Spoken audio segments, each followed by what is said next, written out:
What's up, Jaguars? Happy Wednesday. I hope you guys are doing fantastic. Mr. Crowder here. Welcome to your language arts class.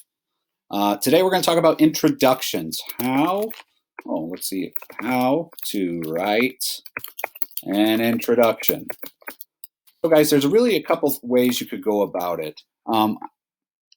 Basically, you want to try to accomplish a couple things. Number one, you want to attract the reader's attention. So for the explanatory essay, or what is the day, you could maybe say something like, some sort of attention-grabbing sentence, something about, the Allies landed on the beach in a gray morning, or something like that. You want to try and attract the reader's attention.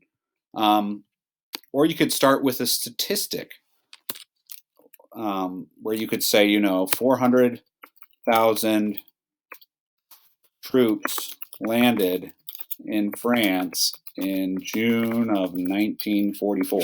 Something like that, where you're trying to attract the reader's attention. Another way you could do that is by asking kind of a rhetorical question.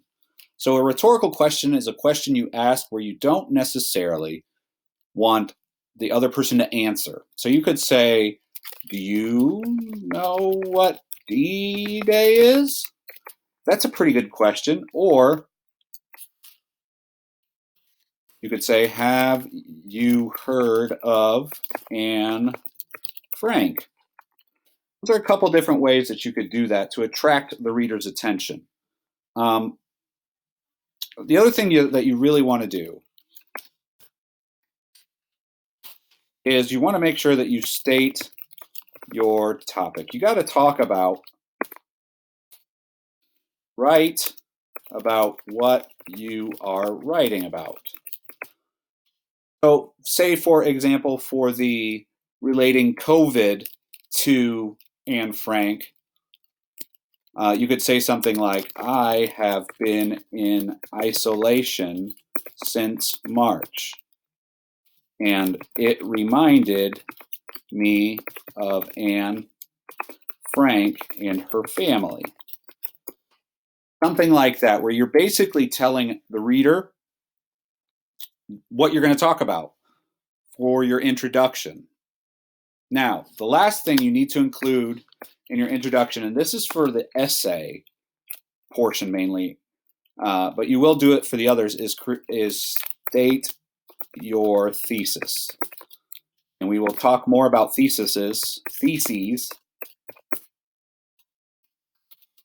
We're going to talk more about that coming forward. Be sure to attend Zooms. We're really going to talk about theses, how to format your paper, but this is just a real basic idea of how to lay out your introduction. I hope this helps you guys. If you have any questions, you know where to find me. Have a great day.